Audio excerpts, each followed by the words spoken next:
Assim começa essa história com um jovem que foi humilhado pelos deuses a ponto de passar de um príncipe respeitado a ser castigado com uma brutalidade que até mesmo lhe tirou a visão. Aqui o vemos buscando o irmão no castelo que era seu, mas ele o ataca, pois também se vendeu aos deuses.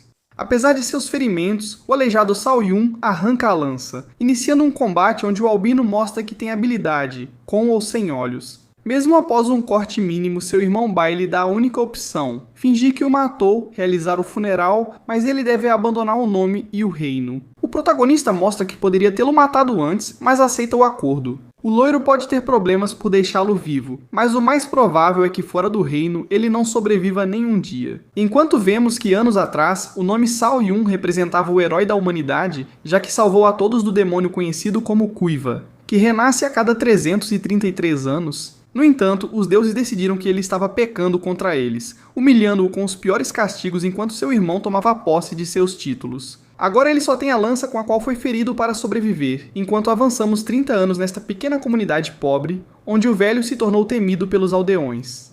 Mesmo com este ferreiro como amigo, que além de melhorar sua arma, o avisa de que há bandidos observando-o.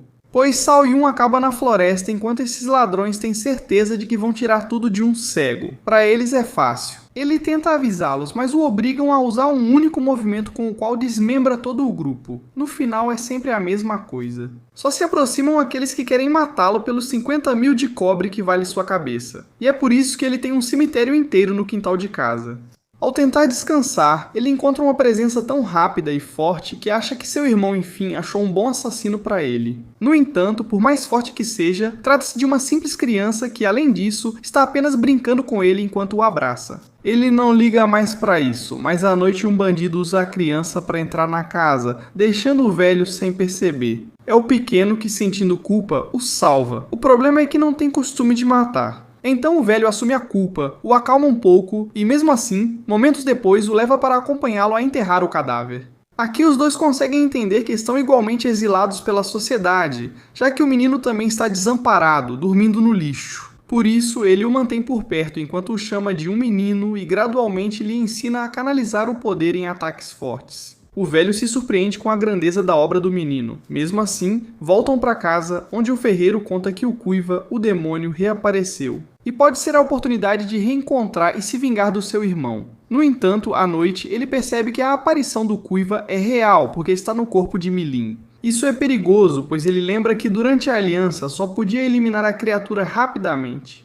Então ele o leva ao lago para afogá-lo, ou assim parecia, pois anos depois vemos Milin usando a água para canalizar seu chakra, suprimindo a aura de Kuiva, e justamente por isso, no céu está ficando difícil para eles seguirem seu rastro, até essa aldeia que ninguém conhece por ser tão pobre, e além disso fica na montanha. Ainda assim, o povo da vila aprecia o jovem, já que ele trabalha e é o melhor vendedor da região.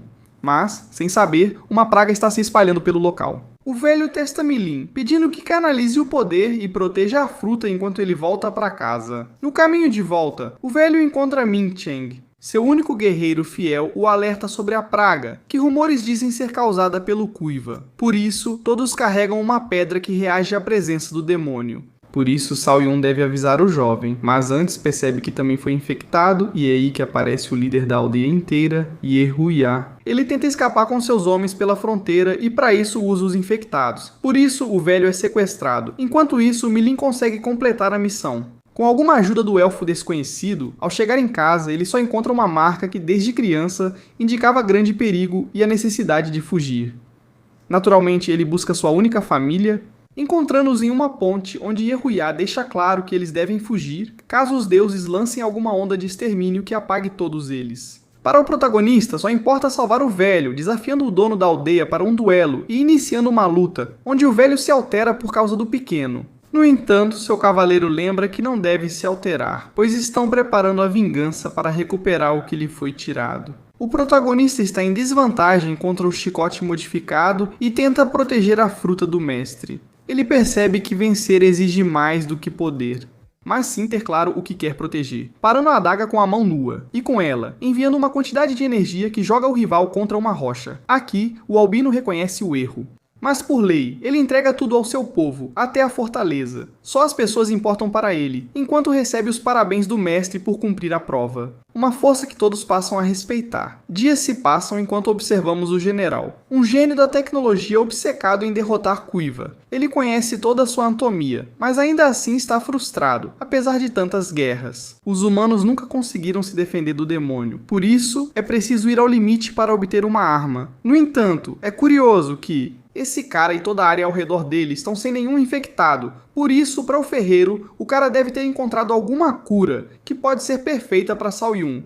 O problema é que dizem que na entrada da caverna dele, houve ensilamentos das crianças usadas em seus experimentos. Por isso, o velho pede ao cavaleiro que impeça Milin de se arriscar. O cara não gosta do protagonista e o deixa procurá-lo. Ele chega a uma caverna vigiada, cheia de armadilhas que precisa evitar com sua velocidade. Ainda assim, são muitas e ele acha que vai morrer. Até que sua máquina indica que o Kuiva está perto. Ele mal acredita que a criatura procurada há 10 anos está tão próxima. Mas literalmente tudo explode, até chegar ao laboratório dele, pedindo que salve seu pai. O cara se surpreende porque ele parece um humano normal e, além disso, é bastante influenciável. Só quer ajudar sua família. Mesmo assim, faz ele se sentar, tira amostras de sangue e, de fato, é o Kuiva. Com a desculpa do antídoto, ele o prepara. O protagonista percebe que o homem tem um robô muito realista, que até chora. O velho o engana, faz sentar na cadeira e baixa suas defesas para aniquilá-lo com o reator.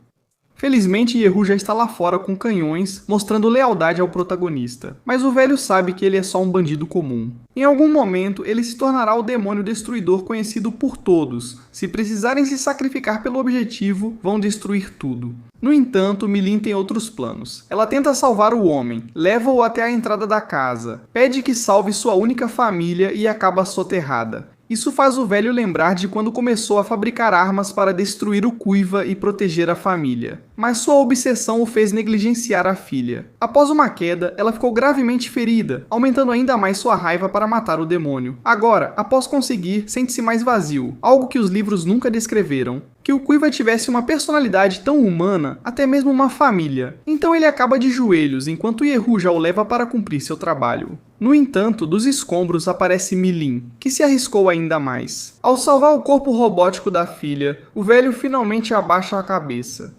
Pela primeira vez, ele se torna aliado. Ao voltar à aldeia, o protagonista nota uma desconhecida que o encanta, enquanto o velho se recupera da doença. Tudo graças ao general, que espalha o antídoto pelo local. Mas além disso, percebeu que não foi pelo Kuiva. Esse vírus foi criação humana. E as aldeias da montanha precisam se aliar, pois aqui começa uma guerra pelo controle da região, ganhando aliados no processo. E enquanto Yehuya se torna líder das tropas, sendo bastante calculista, atacando à noite e aproveitando o terreno a seu favor, no meio de tudo isso, o protagonista ainda não encontra a garota que procura. No entanto, como isso está trazendo muitos problemas e pessoas inocentes estão pagando por isso, um dia ele escolhe uma garota que chama sua atenção e diz que é ela quem ele tanto procurava. E mesmo colocando-a em segurança e dando comida, ela está desesperada para fugir. Milin deixa claro que nada vai acontecer que ela não queira. Ele está tentando evitar que seus homens levem mais mulheres. Então, depois de uma semana, ele dirá que ela já não lhe interessa e poderá ir embora sem problemas. No entanto, nesses poucos dias, a garota começa a ver o protagonista de outra forma, principalmente no dia da feira, onde para ganhar um ovo como presente, o cara compete contra 2 gigantes para ver quem consegue levantar mais peso. No começo, o protagonista parece muito pequeno,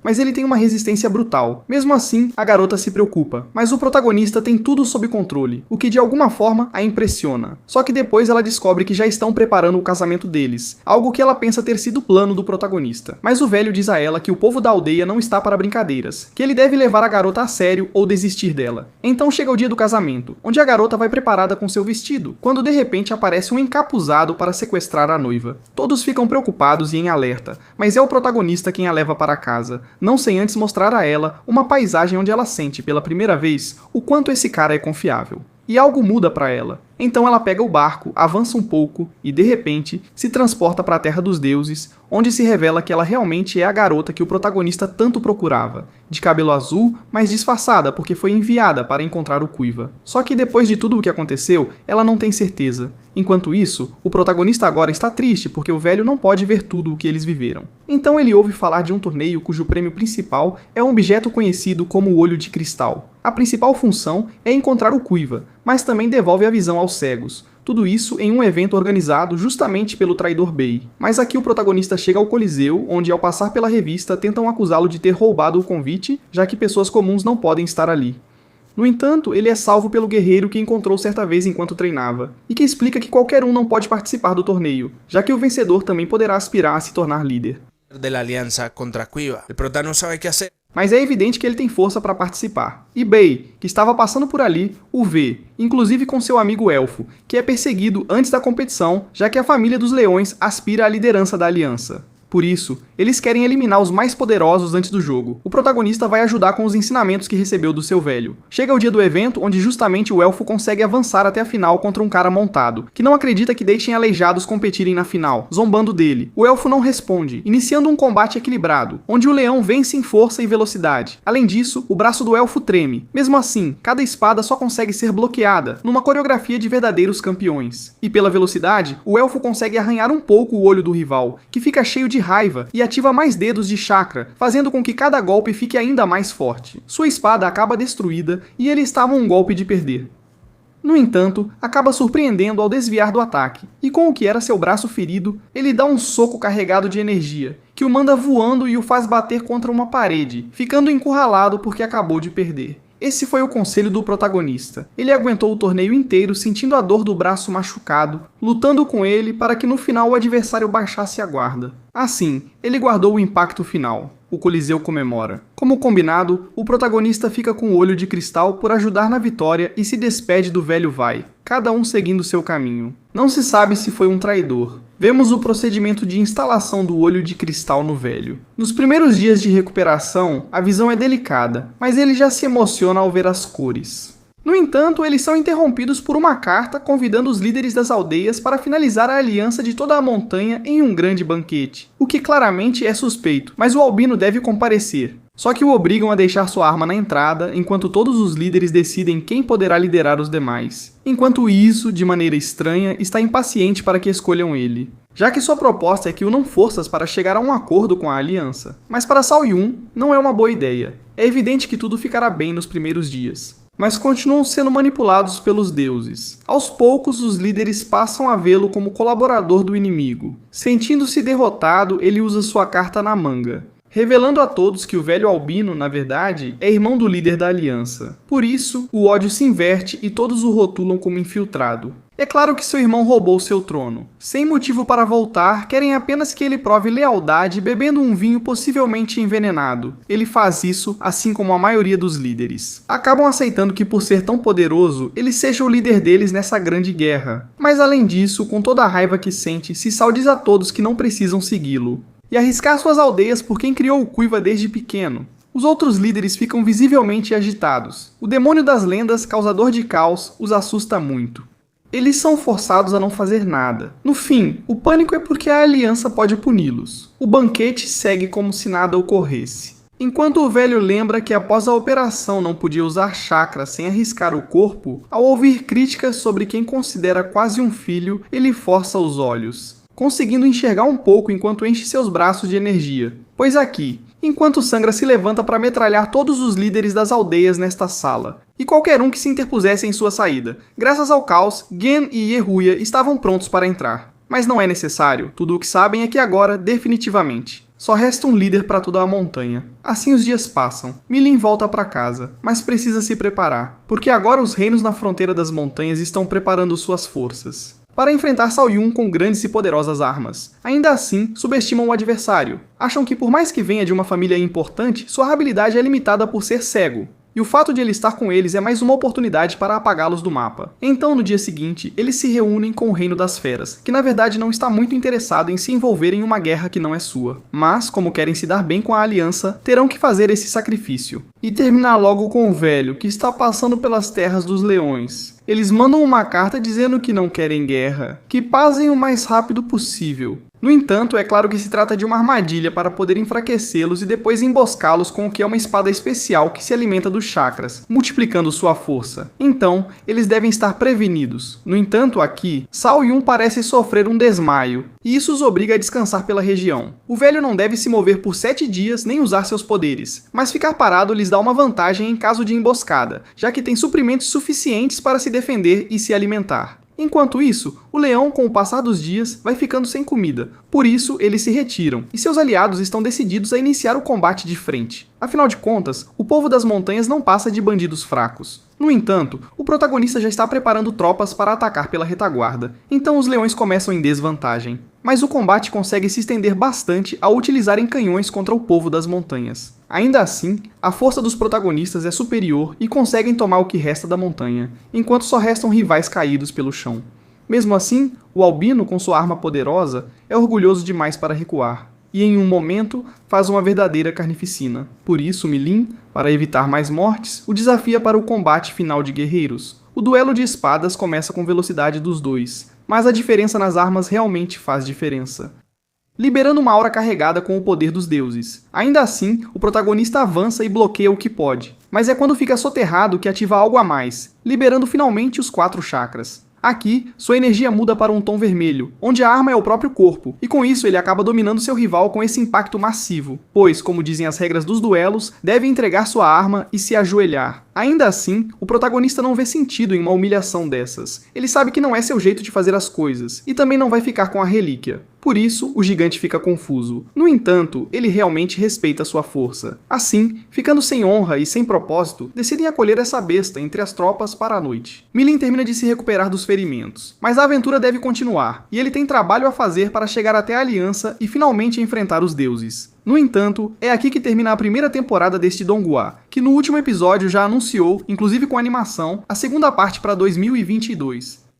Mas nunca foi lançada, então por enquanto temos que nos contentar com esse Donghua, que é divertido. Sinto que a animação deixa a desejar e a história pula várias cenas que poderiam ter sido épicas. Mas no geral está bom, só resta que aproveitem aqueles que procuram algo desconhecido. 3.000 curtidas para eu resumir as prequelas, que aliás são bem antigas e com outra animação, mas que se vocês se interessarem eu trago para vocês na hora. E enquanto não temos mais episódios desse Donghua, deixo vocês com outra dessas histórias que na verdade é muito boa e bastante desconhecida. Tudo começa quando alguém está no nível mais baixo da sociedade, como um humilde escravo, obrigado a lutar em batalhas sangrentas contra seus próprios companheiros. Eles são tão bem treinados que brigam até pela pouca comida que recebem. Sendo Rock um cara bem forte, o único que consegue manter a ordem, algo que nosso protagonista Zestus admira e vê como amigo, pelo menos até serem obrigados a lutar na seleção dos mais fortes, sendo Rock o favorito, não só pelo físico, mas também pela atitude, enquanto o protagonista, magro e fraco, só recebe críticas. No entanto, ele tem um mestre por trás, chamado Zafar, que parece confiar no protagonista. E por quê? Simples, por uma velocidade de reação que ele rapidamente demonstra na arena. E embora sua mente o impeça de ferir um amigo, ele é obrigado a fazê-lo, mostrando que para ter 15 anos é um diamante bruto. Porém, na gloriosa Roma não há perdedores, e o bondoso Rocco acaba sendo assassinado em seus braços. Assim, ele é marcado como um dos escravos escolhidos pelo Grande Valente e, junto com alguns outros companheiros, recebe a promessa de liberdade depois de vencer 100 batalhas. Então, o mestre se encarrega de treiná-lo, dando bons e eficazes golpes, uma mente fria, mas, acima de tudo, fazendo com que, por ser tão pequeno e não conseguir nocautear com um só golpe, ele se torne o mais rápido. E embora o velho pareça bastante machucado pela vida, seus ensinamentos são muito sábios, mesmo que alguns zombem. O caso é que Cessus e os outros são levados ao grande Coliseu Romano, onde acontece a coroação do César mais jovem até então, o grande Nero, com várias lutas de todos os tipos. Inclusive, Cessus encontra um loiro que parece bem simpático, que lhe mostra o caminho e deseja sorte nas lutas, já que muitos de seus rivais serão até adultos cruéis que acabam massacrando os novos escravos.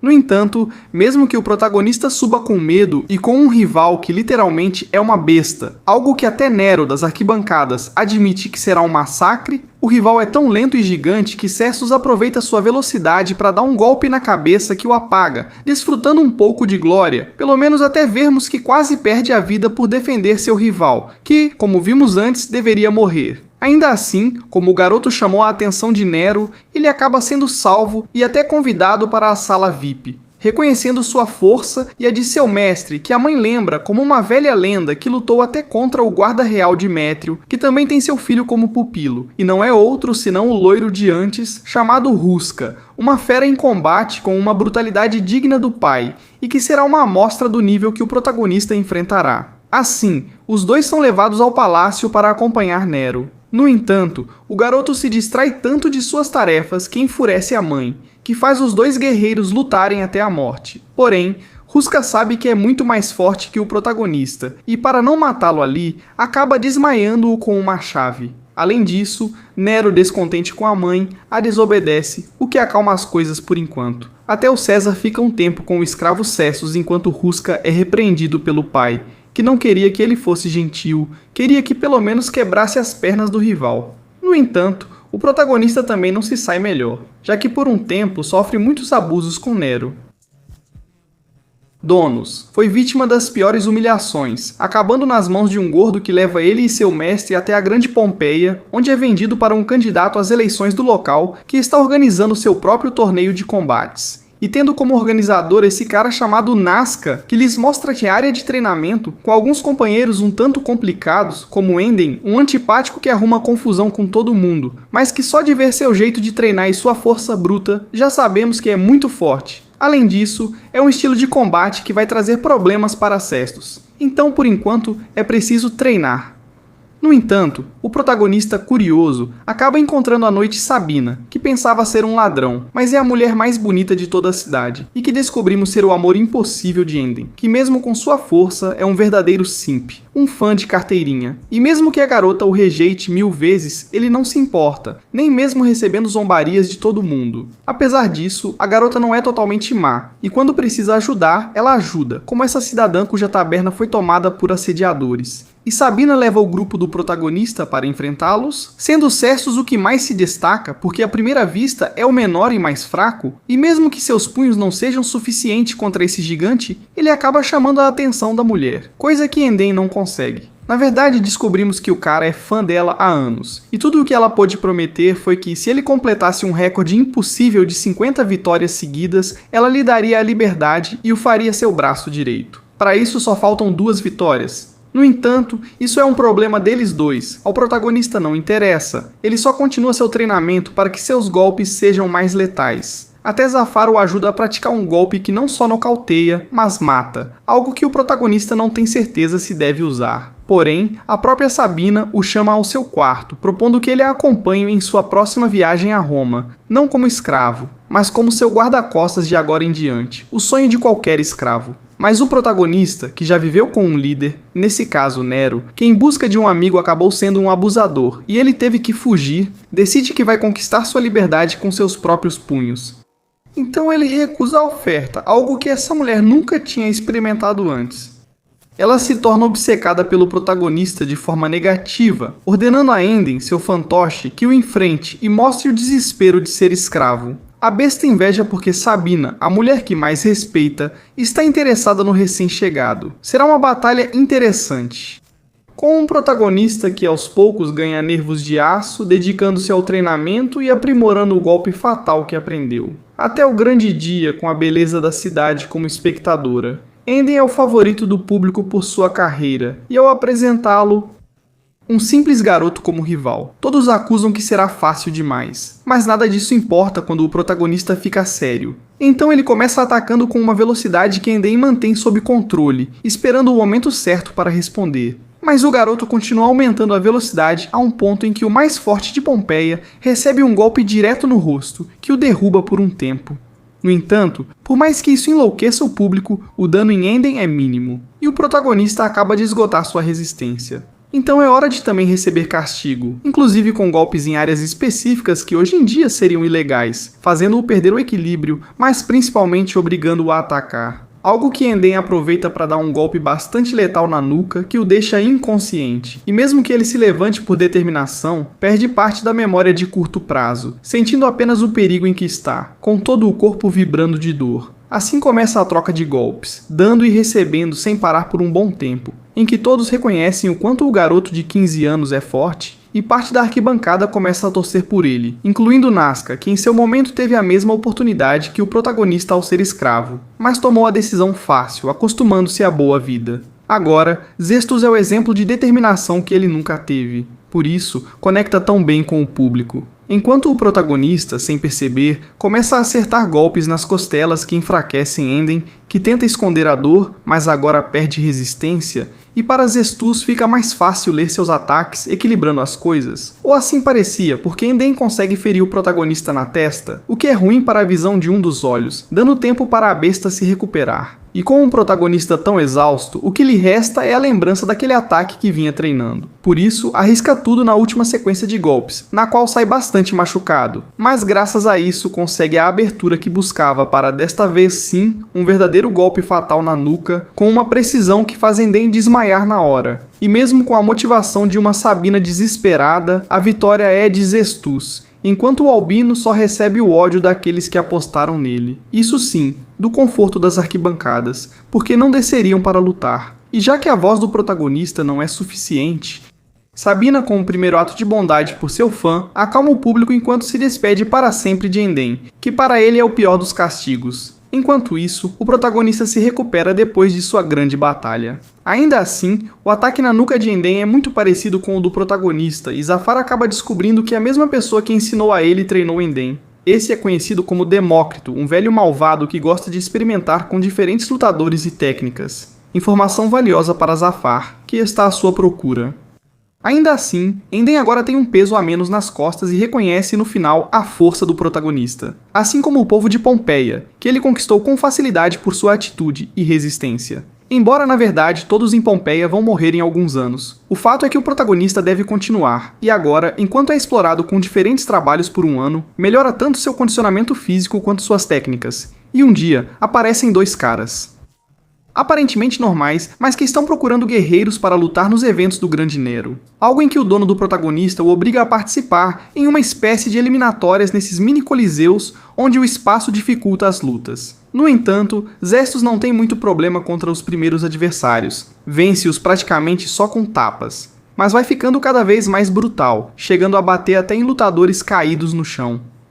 Esse temperamento lhe traz problemas, e ao conversar com seu mestre percebe que, apesar de sua habilidade, não consegue dar forma à sua técnica, e não vai conseguir se não focar em conectar seus golpes e sua mente. Enquanto isso, vemos Félix, outro dos escravos, muito habilidoso, que parece ter encontrado sua própria forma de aproveitar as lutas, diferente do protagonista, que está cada vez mais tenso. Pelo menos até sua luta sob a chuva, onde ao colocar em prática o que Zafar lhe disse, deixa sua mente se conectar ao combate, aguçando seus sentidos e fazendo com que combos e ataques normais tenham força para nocautear qualquer adversário. Assim, recupera sua tranquilidade e a boa relação com seus amigos, justo para conhecer Félix, que é um cara bastante confiante em si mesmo e em sua sorte, mas não nega que a atitude e a aura, sobretudo do protagonista, são de um guerreiro, adivinhando que se encontrarão na final. E assim acontece. Na verdade, os dois estão conscientes da técnica um do outro, mas vemos Zestus muito mais tenso que Félix, que se diverte nas lutas. Começa esse duelo para ver quem supera as eliminatórias e pode viajar para a Sicília, para o evento principal. Então Zestus ataca sem parar, mas tudo o que Félix faz é se defender. No momento certo, muda sua postura para uma com os ombros mais abertos, algo que parece até bobo, mas Zafar reconhece que, em um espaço tão pequeno, isso faz com que muitos dos golpes que Zestus poderia bloquear agora acertem sem problema, o que se torna um castigo para o protagonista, que acaba caindo várias vezes com golpes tão amplos. No final, um de seus tornozelos acaba lesionado. Novamente, Félix se gaba de sua sorte e agora com a luta em suas mãos, decide atacar muito mais. No entanto, Zestus, enquanto apanha, também observa que sempre que seu adversário ataca de forma tão aberta, seu peito fica exposto. Então ele aproveita isso para mandá-lo voando pela primeira vez em toda a luta. E embora anime todo o público e os apostadores, a técnica não foi tão eficaz, porque o tornozelo do protagonista o faz perder posição no chão, e consequentemente força. Assim, a luta continua, e agora que os dois estão no auge, a batalha fica bem equilibrada, a ponto de se tornar um duelo de resistência, para ver quem aguenta o último golpe. Embora Zestus continue em desvantagem porque Félix controla melhor o espaço e o encurrala com facilidade, por isso várias vezes está prestes a ser nocauteado com um golpe, restando-lhe apenas um espaço para dar alguns socos, o que parecia inútil, mas, por serem tão constantes, começa a tirar força de Félix, e com a brutal resistência que o garoto de 15 anos tem, a luta acaba se prolongando muito mais. Agora, o tornozelo de Zestus é o que o deixa prestes a cair, e ele já não conseguiria mais se levantar. Então ele decide arriscar tudo em um último ataque, para o qual agora tem as brechas na defesa do adversário, e decide usar o último que seu mestre lhe ensinou: controlar a respiração de Félix. Assim, aproveita um instante para tirar o ar dele e dar um golpe no queixo tão forte que o deixa tonto, perdendo o controle da luta. Evidentemente não é suficiente para vencê-lo, então o protagonista usa a técnica ficando às costas do inimigo, com um soco na altura dos rins, que nem no Mortal Kombat. Algo tão letal que no boxe atual seria ilegal. E por mais que Félix tente se levantar, agora está literalmente pregado ao chão pela dor, dando a vitória ao protagonista, que também estava no limite, e não faltou muito para perder essa luta de titãs. Embora os dois tenham terminado a noite toda urinando sangue, no dia seguinte trocam respeito como guerreiros. Enquanto Félix viaja para buscar trabalho em outra cidade, o protagonista segue de barco para a Sicília, onde será o grande evento. E para isso, Zafar começa a guiá-lo com a última técnica de seu repertório, e a mais letal, com a qual até arrancou o olho de Demétrio. Ainda assim, ao chegar ao local, eles são os menos apoiados por serem escravos, enquanto os outros são literalmente deuses de todas as culturas do mundo, com habilidades totalmente diferentes. Na verdade, o protagonista acaba encontrando a amável Roxane e até Ruska, que o alerta de que esses serão combates de verdade, para os quais ele não tem força mental. No entanto, eles não fazem ideia de tudo o que o protagonista melhorou e tudo o que aprendeu, técnicas que nem ele mesmo ousaria usar. Então, mesmo que sua marca de escravo continue sendo motivo de humilhação para todos, ele vai mostrar com seus punhos o que ninguém mais conseguiria. E isso antigos companheiros como Enden sabem muito bem, já que ele também está no local porque quer lutar no maior evento organizado por Nero, que reúne as figuras mais imponentes das lutas da época. Assim termina a primeira temporada de um anime bastante divertido, com seus momentos épicos, de muita emoção e até de boa motivação, que recomendo para quem quiser assistir pela primeira vez. Por enquanto, não há continuação, mas esperamos que um dia aconteça. Espero que tenham gostado muito desse resumo, e como disse meu pai, eu me despeço.